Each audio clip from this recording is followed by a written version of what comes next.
ओम शांती. मी BK. Venkatesh. मी इयत्ता कक्षा 3 मध्ये शिकतो. मी परभणीतून आलेलो आहे. मी 19 जानेवारी 2025 पासून बाबाची मुरली ऐकायला जातो. दिव्य दर्शन भवनच्या सेंटरला नियमित मुरली ऐकायला जातो. आम्ही इकडं परभणीत रिक्षा फिरवला होता तेव्हा मी अनाउन्समेंट ऐकली की आमच्या इकडं भागवत सप्ताह होणार आहे. तर मग मी मम्मीला म्हणलं, मम्मी मला जायचे. मग मी सकाळी 6 वाजता जायचो म्युझिकल एक्सरसाइजला. मग युनिफॉर्म मध्ये जायचो स्कूलच्या. आणि मग स्कूल मधून आलो पुन्हा 2 वाजता भागवत कथा सुरू व्हायची. मग भागवत कथाला पण जायचो. आणि मग त्यानंतर मी 7 दिवसाचा राजयोग कोर्स केला. भागवत सप्त्यात मी गीतेचे श्लोक ऐकायचो, गीतेचा अर्थ ऐकायचो. मी पूर्वी गीता वाचायचो, त्याच्यातले मला 2-3 श्लोक पाठ आहे. आणि मला कृष्ण आवडायचा म्हणून मी रोज वाचायचो. यदा यदा हि धर्मस्य ग्लानिर्भवति भारत अभ्युत्थानाम धर्मस्य तदा आत्मानं सृजाम्यहम्.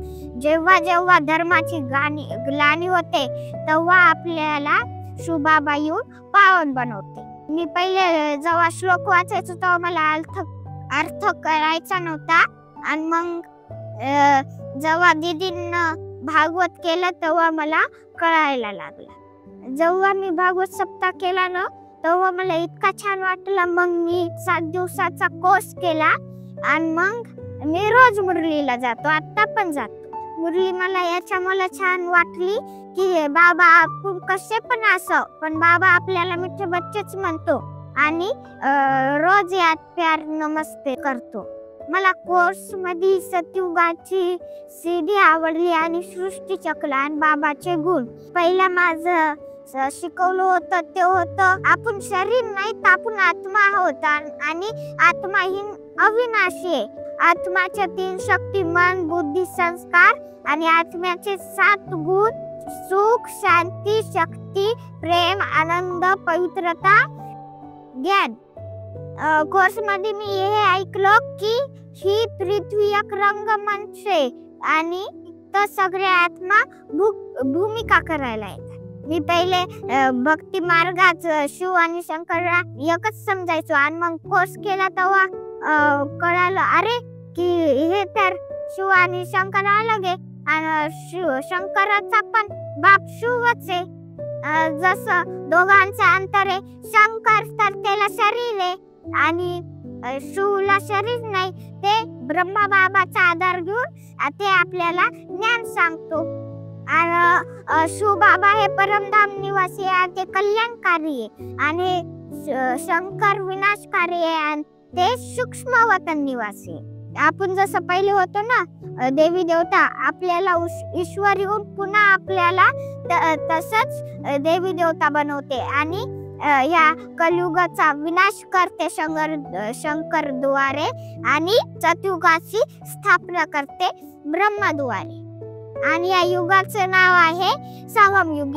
याला फक्त एकच जन्म असतात. आपल्याला इथं अभ्यास करायला लागते आणि तिथं मग सतयुगात आपल्याला मोठी डिग्री भेटते. असं झालं की माझा कोर्स इतका भारी केला शारदा दीदीनं की मला असा आवडला. आणि मग मी व्यंकटेश पासून ब्रह्मकुमार व्यंकटेश झाले. आणि रोज मी संध्याकाळी मुरलीला जातो आणि कधीच मिस करत नाही. आणि सकाळी याच्यामुळे जात नाही कारण की माझी शाळा असते. आणि बाबांनी भोजन असं सांगितलेले की कांदा लसूण खाऊ नये कारण की ते तमोगुणी असते. त्याच्यामुळे आपल्या मन बुद्धीवर परिणाम होतो आणि आपण मायासोबत भटकतो. भोजन असं ब्रह्मा भोजन खावं, बाबाच्या आठवणीच खावं.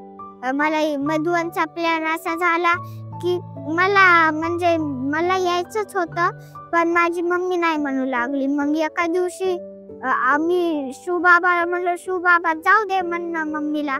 मग असं झालं अचानकच की मम्मी म्हणली जाय तू आता. मम्मीला फक्त म्हणलो मम्मी जाऊ दे ना. मम्मी म्हणली बरं जाय. मधुवनला बीके शारदा दीदीने आणलं आणि मला पांडवभवनला इतकं छान वाटलं की मला वरिष्ठ दादा दिद्यांचं प्रेम भेटलं आणि मी बाबाची दृष्टी मस्त छान घेतली.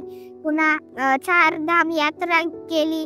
पुन्हा बाबांनी मला जास्त गिफ्ट दिले. पुन्हा मी बाबासाठी लेटर लिहिले. बाबा मिलन मी शांतीवन मध्ये डायमंड हॉल मध्ये केलं आणि बाबा मिलन मला असं वाटू लागलं की बाबा जाऊनच बाबा असंच राहावं, असंच मुरली सांगत राहावं. मधुवन मध्ये मी पांडवभवनला गेलो, आनंद सरोवरला गेलो, शांतीवनला गेलो, PM पार्कला गेलो, मानसरोवरला गेलो, मनमोहिनी गेलो. मनमोहिनी मध्ये गॉलिवूड मध्ये गेलो आणि तिथं मला सगळ्यांनी ऍड केला. आणि पुन्हा बाबांनी मला असा मॅजिक केला की माझा अनुभव सांगायला पण चान्स भेटला. मी मधुवनला रतनमणी दादीजींना भेटलो. त्यांचा बर्थडे होता, त्याला विश करायचं होतं आणि माझं ते पण बाबांनी मला विश करू दिलं. पुन्हा त्यांच्या हाताने मी टोळी घेतली. अजून जयंती दीदीला भेटलो, त्यांच्या हाताने टोळी घेतली, दृष्टी घेतली आणि अजून सुरेश भाईजी सोबत भेटलो, त्यांच्यासोबत फोटो काढले. आणि अशा प्रकारे मी मधुवन मधील खूप भरपूर झालो आणि बाबांनी मला भरपूर केलं. तुम्हाला आता वाटेल की मी एवढा छोटा आहे पण मी असं काम करतोय कारण की तिथं अभ्यासात एकाग्रता पण वाढते आणि अभ्यास करायला बाबा आपली मदत पण करतो. मी तर माझं जीवन चांगलं करायलो, मी खेळायलो, शिकायलो आणि पुन्हा हे पण करायलो ज्ञानयोग. मी पहिले लय भांडणं करायचो, आता याच्यामुळे मला थोडे भांडणं कमी झाले. आता वाट गेलं तरी सहन करायची शक्ती आली. आणि पहिले पण मम्मी मला रे आरडायची, आता आरडं ना. आणि मी रोज मुर्री ऐकतो आणि योग करतो म्हणून माझी एकाग्रता पण लय वाढली आणि रोज अभ्यास करतो आणि अभ्यासात एकाग्रता वाढली म्हणून माझा पहिल्यापेक्षा जास्त अभ्यास वाढला. कोणी पण वयाचं टेन्शन घेऊ नका आणि आपलं जीवन चांगलं करा. माझं जीवन मी छान जगत आहे. तुम्ही पण इथं या आणि ईश्वरीय शिक्षणाने आपलं जीवन छान जगवा.